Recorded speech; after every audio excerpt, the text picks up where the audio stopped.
todos. Damos inicio a esta cápsula informativa sobre hipertensión arterial.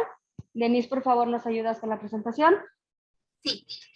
Buenos días, les presento al doctor Armando Madrazo, médico pediatra gastroenterólogo, graduado de medicina en la Universidad La Salle y en especialidades en la UNAM, en la Universidad del Estado de Nueva York y en la Universidad de Hahnemann en Filadelfia.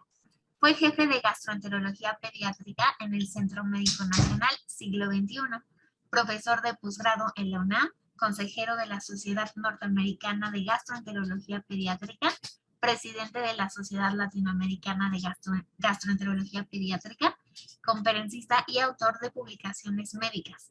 Actualmente labora en la práctica privada en Ciudad de México y en Cancún, Quintana Roo, así como médico de Dr. Click y Fundación Human Access de Grupo RO. Bienvenido, doctor. Buenos días a todos. Muchas gracias por la amable presentación. El día de hoy vamos a tener esta nueva cápsula informativa médica de un tema muy relevante, que es la hipertensión arterial sistémica. Quisiera antes que nada agradecer el apoyo de la Fundación Human Access, de la licenciada Rivera, la licenciada Bustos, para hacer posible esta serie de cápsulas que cada 15 días presentamos con mucho gusto. Bueno, ustedes seguramente han escuchado el término hipertensión arterial. Mi mamá tiene la presión alta, mi abuelita tiene la presión alta, mi hermano, etcétera, etcétera. Pues sí, efectivamente, todos conocemos a alguien que tiene la presión alta y esto se debe a que es un problema muy frecuente, no solo en nuestro país, es en todo el mundo. Y vamos a empezar haciendo algunas aclaraciones y recordatorios de cuando tomamos anatomía en la escuela. El corazón en realidad es un órgano que se compone de dos partes, el corazón izquierdo y el corazón derecho. El corazón izquierdo, que está representado en este dibujo, está en rojo y se encarga de bombear o expulsar la sangre hacia todo el cuerpo. Es sangre que viene de los pulmones oxigenada. Y el corazón izquierdo, que está representado en el color azul, es la parte que se encarga de bombear o expulsar la sangre hacia los pulmones, de manera que el sistema de venas, los vasos azules que ustedes ven, recogen la sangre de todo el cuerpo y lo traen al corazón derecho para que éste mande la sangre a los pulmones, donde se elimina el dióxido de carbono y se capta el oxígeno, de manera que a través del sistema venoso pulmonar esta sangre oxigenada llega al corazón izquierdo y es expulsada a todo el cuerpo ya para repartir el oxígeno necesario para la vida. El día de hoy vamos a hablar del aumento de la presión en el corazón izquierdo y las arterias del cuerpo, porque también existe un término que es hipertensión arterial pulmonar, y eso se refiere a la parte del corazón derecho, como ya les mencionaba, y eso no lo vamos a tocar el día de hoy. Es una enfermedad totalmente diferente y menos frecuente. Bueno, a manera de introducción del tema ya de hipertensión arterial, podemos definir que la presión arterial está determinada tanto por la cantidad de sangre que el corazón bombea como por el grado de resistencia al flujo de la sangre por las arterias. Háganse de cuenta que tenemos una bomba de agua conectada a una manguera. Entonces, por un lado la bomba es el corazón y la manguera son todas las arterias que salen del corazón. Entre más pequeña sea la manguera, pues es mayor la resistencia al flujo y entonces la bomba tiene que usar más fuerza para expulsar o bombear ese líquido. Cuanto más sangre el corazón bombee y más estrechas estén las arterias, mayor será la presión arterial. ¿Y cómo nosotros podemos medir la presión arterial? Pues esto a través de los aparatos que todos conocen, esfigmomanómetros, y las unidades en que se refieren es en milímetros de mercurio. Y tenemos, como ustedes saben muy bien, dos cifras cuando leemos la presión arterial. La cifra superior, que es la presión sistólica, sístole le llamamos cuando el corazón expulsa la sangre, cuando el corazón se contrae. Esa es la sístole. Y esa es una presión, es una cifra que da el registro. Y esa es la cifra mayor, es la presión más alta de las dos que nos reporta. Y el valor inferior le llamamos presión diastólica, que es cuando el corazón está relajado, está dilatado después de haber expulsado la sangre, se relaja para recibir más sangre y volver a bombearla. Esa presión diastólica es la inferior. La presión arterial alta o hipertensión puede permanecer sin presentar ningún síntoma en los pacientes. Y la única manera de darnos cuenta es cuando le ponemos un aparato y la medimos. Pero cuando esta presión arterial alta o hipertensión no está controlada médicamente a través de las medidas que ya hablaremos, es cuando ocurren las complicaciones, y ya hablaremos en detalle. Las principales son los infartos del corazón y las hemorragias en el cerebro. Afortunadamente, cuando la presión está alta, la podemos detectar fácilmente, está al alcance de todos, porque contamos con equipos tan sencillos y económicos que podemos tenerlos en casa y monitorear nuestra presión de manera diaria si queremos. Entonces aquí les pongo en este cuadro las cifras de presión arterial. En verde, en la primer fila, vemos en el primer renglón las cifras normales, que son la sistólica menor de 120 milímetros de mercurio, la sistólica, y la diastólica menor de 80. Eso es normal. Cuando un individuo tiene tendencias a elevar su presión, le llamamos prehipertensión, y estas cifras andan entre 120 y 139, la sistólica, y entre 80 y 89, la diastólica. Y ya las cifras que se consideran altas o hipertensión estadio 1 es cuando las cifras están entre 140 y 159, la sistólica, y la diastólica entre 90 y 99. Y la estadio 2, que es más avanzada, arriba de 160 y arriba de 100. O sea que cuando tenemos una presión arriba de 160-100, estamos en una hipertensión grado 2. Por debajo de la normalidad de 120-80 existen cifras que pueden cursar con normalidad. Hay personas que tienen en la sistólica 100 y en la diastólica 60 o 90 y 55 y no tienen ningún problema de salud. Esas personas no se les hace nada desde el punto de vista médico.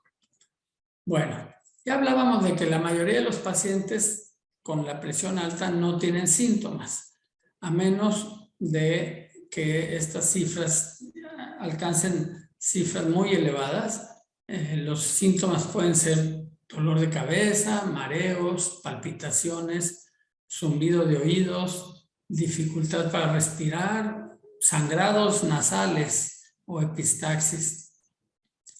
Por lo general, estos síntomas, como decíamos, no se presentan a menos de que las cifras estén severamente incrementadas.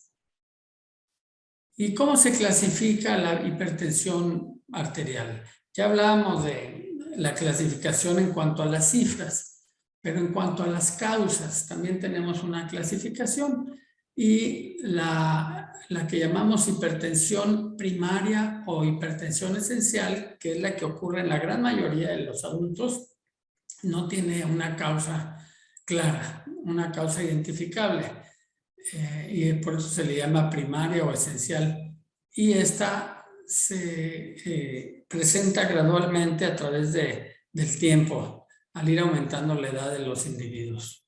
Y tenemos la hipertensión secundaria, y esta se debe a que hay una causa subyacente, una enfermedad que produce, entre otras cosas, hipertensión, como por ejemplo la apnea obstructiva del sueño, la enfermedad de los riñones, tumores de las glándulas suprarrenales, problemas en la tiroides, algunos defectos de nacimiento del sistema circulatorio o medicamentos como las píldoras anticonceptivas, antigripales, no todos, los antidescongestionantes, no todos y no en todas las personas, los analgésicos de venta libre, de nuevo, no en todas las personas, pero pueden ser, y algunos medicamentos más de receta médica, y también drogas ilícitas de las que ya hemos hablado en otras ocasiones, como la cocaína y las anfetaminas.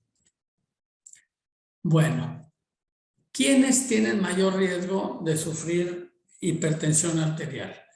El primer factor de riesgo es la edad. A mayor edad, mayor riesgo de ir aumentando la presión. Los hombres tienen más posibilidad de tener hipertensión antes de los 64 años. Después de los 64 años, las mujeres tienen mayor probabilidad. La raza es otro factor y se ha visto que aquellas personas que tienen ascendencia africana tienen mayor riesgo que las personas de otras razas. El que tengamos un familiar, sobre todo en línea directa con presión alta, nos hace más propensos a sufrirla.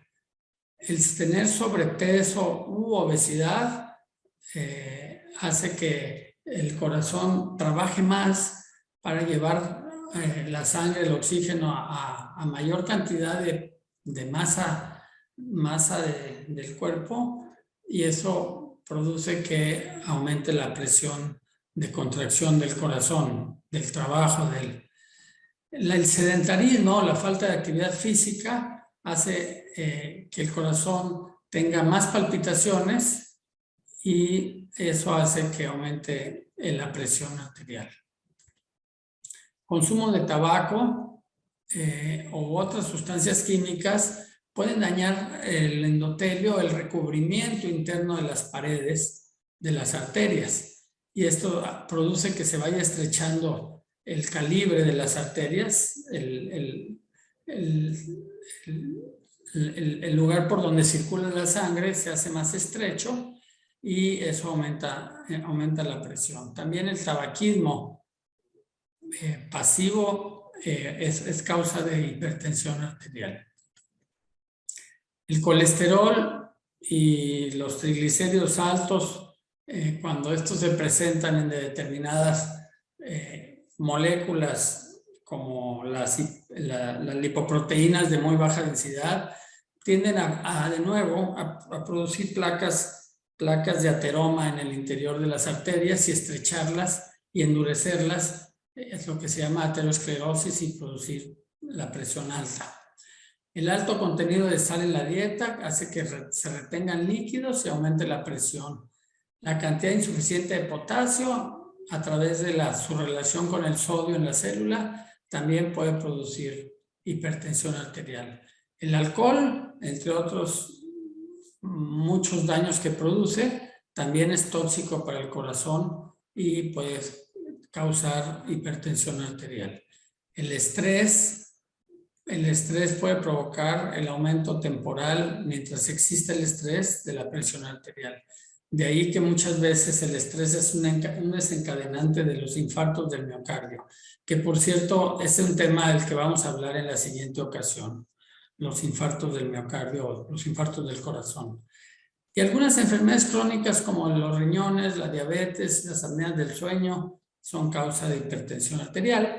Y en el embarazo, ciertas mujeres desarrollan la presión alta por la razón por las cuales estos embarazos se tienen que terminar antes por el riesgo tan alto de daño al producto y también a la madre. Lo que llamamos preeclampsia o eclampsia, estoy seguro que todos ustedes lo han escuchado.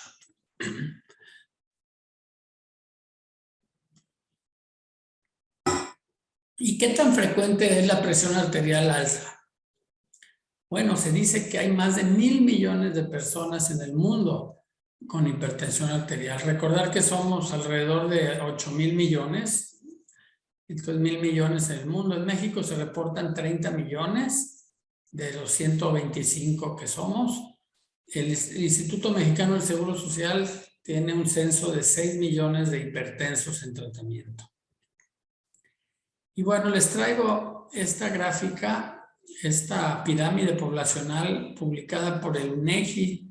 Esto viene del año 2000, no es nuevo, pero nos da una idea muy clara de cómo están las cosas. Primero, la pirámide nos habla de que hay más población joven que adulta y que adulta mayor. Tenemos aquí los rangos de edad de 20 a 24 y el último es de 65 a 69 años de edad.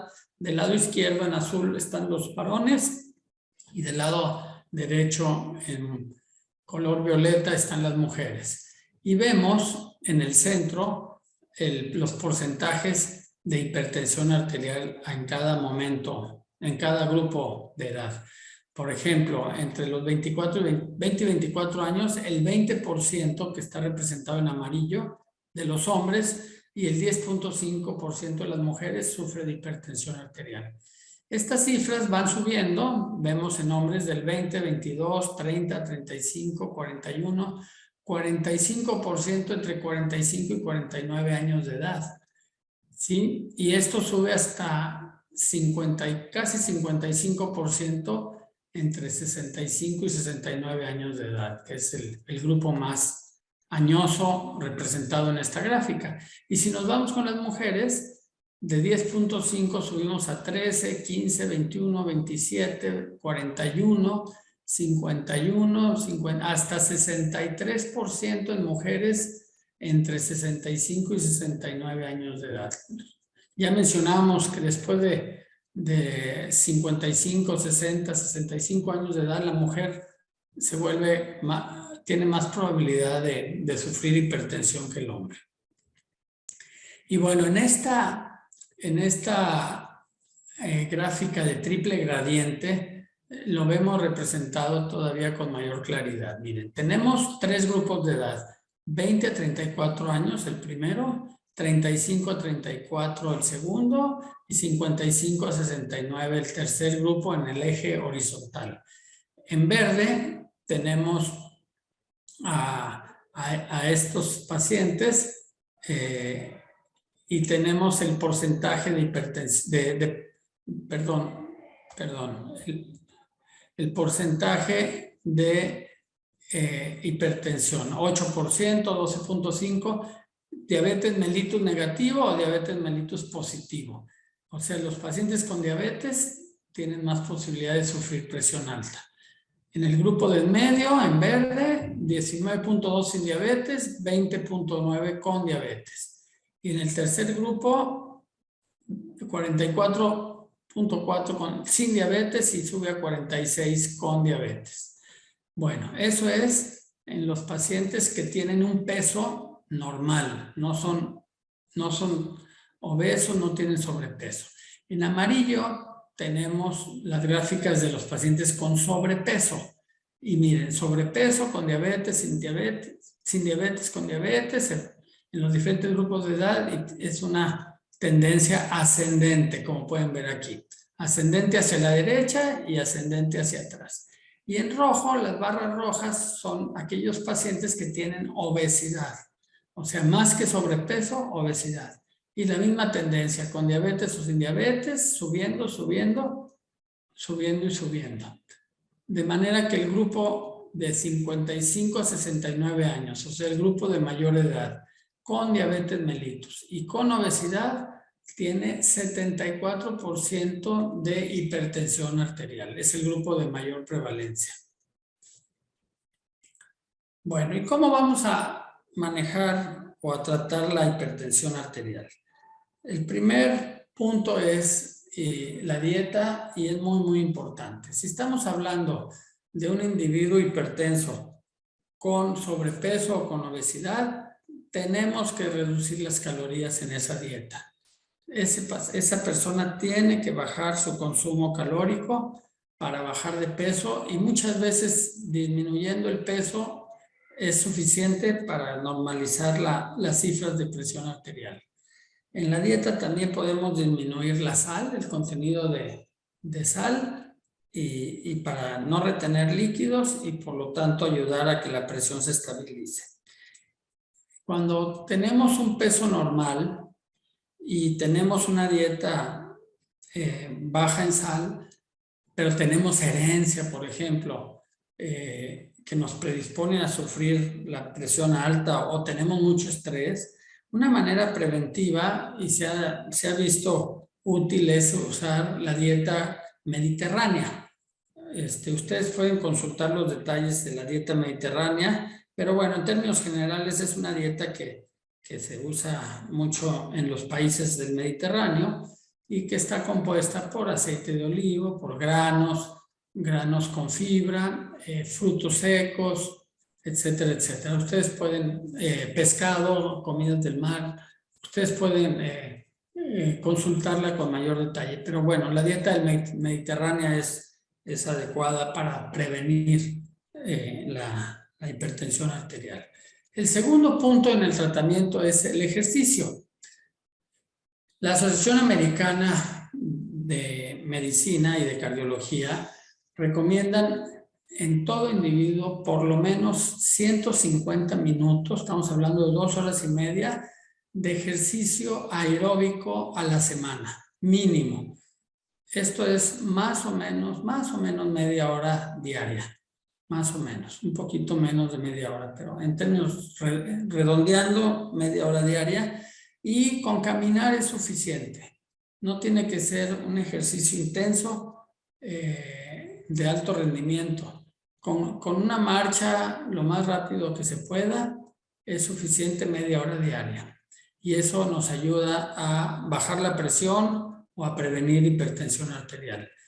Ya hablábamos del alcohol, hay que evitar o disminuir la ingesta de alcohol, lo mismo del cigarro y los medicamentos. Esto ya los médicos en cada caso los indicarán, y son medicamentos de diferentes naturalezas farmacológicas. Hay diuréticos para disminuir la cantidad de líquidos en el cuerpo, y diuréticos y medicamentos que actúan en diferentes pasos del metabolismo y de la función del sistema circulatorio. Pero bueno, a mayor detalle, pues habría que tener una plática, y además no es el motivo de esta plática hablar de los medicamentos. ¿Qué complicaciones podemos tener en la hipertensión arterial? Ya hablábamos, las más graves son infartos al miocardio, ataque cardíaco, o accidentes cerebrovasculares, que son los sangrados, hemorragias en el cerebro, o isquemias cerebrales por hipertensión, por falta de irrigación a ciertas zonas. También tenemos la producción de aneurismas, que son debilitamientos de los vasos sanguíneos, formándose protuberancias o sacos en estas arterias, y que si se rompen pues pueden ser sangrados que terminan en la muerte de las personas. Y también otra complicación es la insuficiencia cardíaca. Sabemos que cuando hay hipertensión arterial, pues el corazón tiene que trabajar más para bombear la sangre, porque hay más presión, y ese corazón con el tiempo pues, se va cansando y se va volviendo insuficiente. También tenemos como complicaciones ya alteraciones específicas en los órganos, como por ejemplo en los riñones. La hipertensión arterial a la larga puede causar daño en la función de los riñones, también en los ojos, ¿sí? En la retina, y esto puede producir rompimiento, sangrados y ceguera a final de cuentas. La hipertensión también es parte de lo que se llama síndrome metabólico, en donde el sujeto tiene sobrepeso, aumento del perímetro abdominal, niveles altos de triglicéridos, niveles bajos de colesterol bueno, que es el de la lipoproteína de alta densidad, y niveles altos de insulina, diabetes, enfermedad cardíaca o accidentes cerebrovasculares son las consecuencias de este síndrome metabólico. Y la hipertensión también puede traer problemas en la memoria o en la comprensión, y problemas de demencia por el estrechamiento o bloqueo de las arterias que llegan al cerebro. Bueno, finalmente les quiero mencionar como mensajes importantes que la hipertensión arterial es una de las enfermedades más prevalentes en el planeta. En México aproximadamente el 30% de la población la padece. La hipertensión arterial esencial o primaria es por mucho la más común. Recuerden que tenemos la secundaria, que se debe a otra enfermedad subyacente. Y los factores de riesgo son edad avanzada, herencia, obesidad, sedentarismo, estrés y el uso de medicamentos que propicien la hipertensión. El principal tratamiento es el ejercicio físico, la dieta de reducción y los medicamentos antihipertensivos. Las complicaciones más graves son los infartos del corazón y las hemorragias cerebrales. Y bueno, como mensaje probablemente más importante es que debemos medirnos la presión arterial regularmente. Esto es parte de los cuidados básicos de nuestro organismo, de nuestra higiene personal, así como el comer, el dormir, el ir al doctor, el ir al dentista. El medirse la presión arterial regularmente nos puede ayudar a prevenir complicaciones, inclusive prevenir desenlaces fatales en nuestra vida. Y bueno, con esto terminamos. Les agradezco su atención y estamos abiertos a comentarios y a preguntas. Muy amables. Sí, buenos días, doctor. ¿La hipertensión arterial puede curarse? Esa es muy buena pregunta. Cuando la hipertensión es esencial o primaria, habitualmente hay que controlarla. Y no podemos decir nunca que ya está curado el paciente. A través del ejercicio, de la dieta, etcétera, medicamentos, podemos tenerla controlada, pero si nos descuidamos, regresa. Cuando la hipertensión es secundaria a alguna enfermedad y nosotros tenemos la posibilidad de curar esa enfermedad, entonces sí se cura la hipertensión arterial de manera secundaria.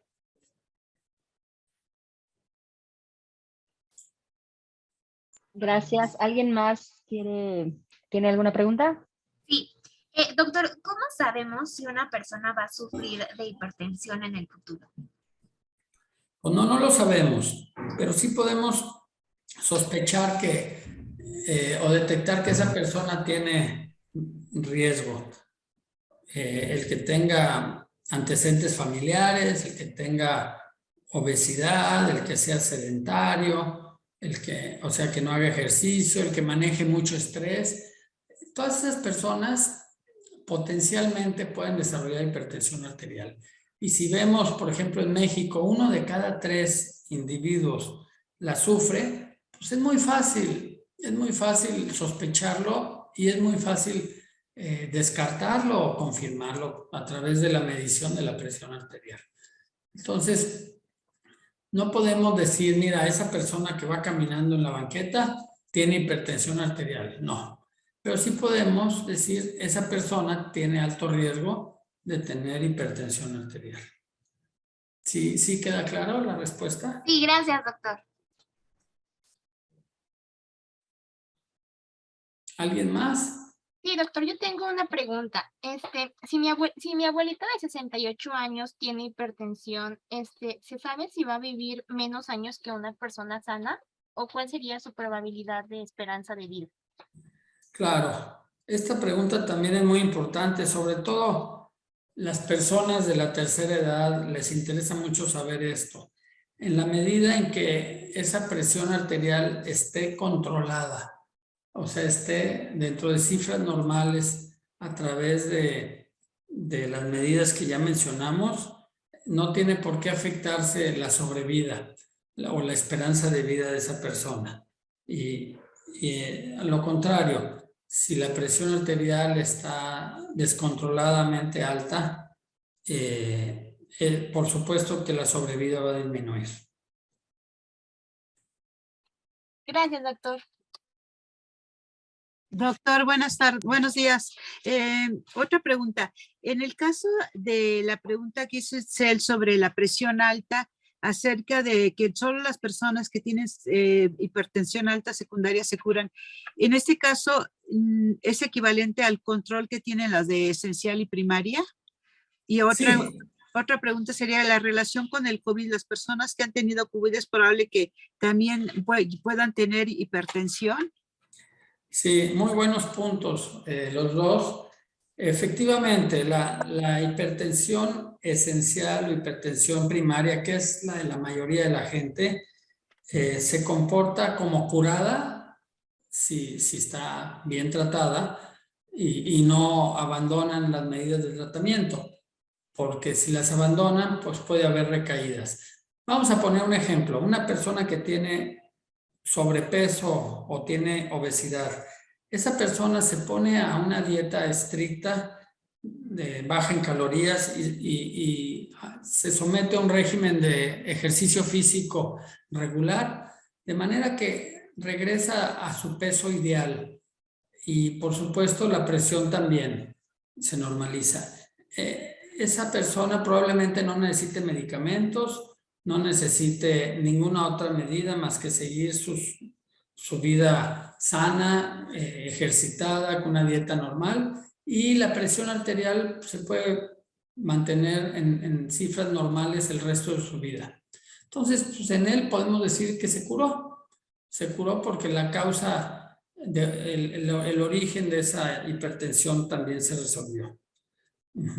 Ahora, en cuanto al COVID, también una pregunta muy pertinente y de actualidad. Todos sabemos y hablamos de esto en ocasiones pasadas que existe lo que llamamos el COVID largo, el COVID prolongado, el síndrome post-COVID. Y bueno, uno de las afecciones que el COVID puede producir a la larga es daño al corazón. Miocarditis, inflamación del miocardio o del músculo cardíaco, y esto nos puede traer como consecuencia no solo insuficiencia cardíaca, nos puede traer hipertensión arterial, por supuesto, trastornos del ritmo. Hemos visto, y creo que no hemos acabado de ver todo, que el COVID puede dañar de manera prolongada prácticamente cualquier órgano del cuerpo. Entonces sí, la hipertensión es una de las consecuencias del COVID, del síndrome post-COVID.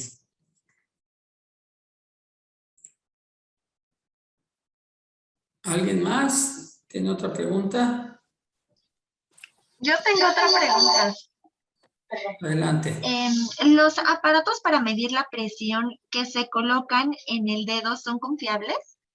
Muy bien, qué bueno que preguntamos esto. No hablamos mucho de la técnica de medición de la presión, pero bueno, los del dedo no son tan confiables como los que miden a través de un brazalete en el antebrazo, en el brazo.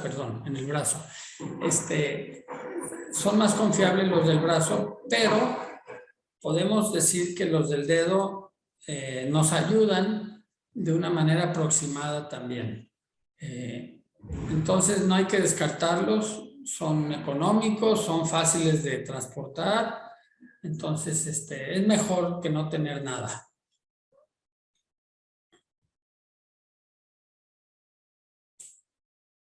De acuerdo, doctor.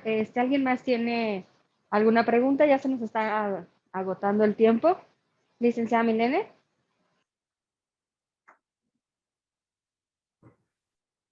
¿Nadie más? Una aclaración, el oxímetro del pulso nos mide la concentración de oxígeno en la sangre y el pulso, pero eso no es la presión arterial, porque a veces la gente confunde.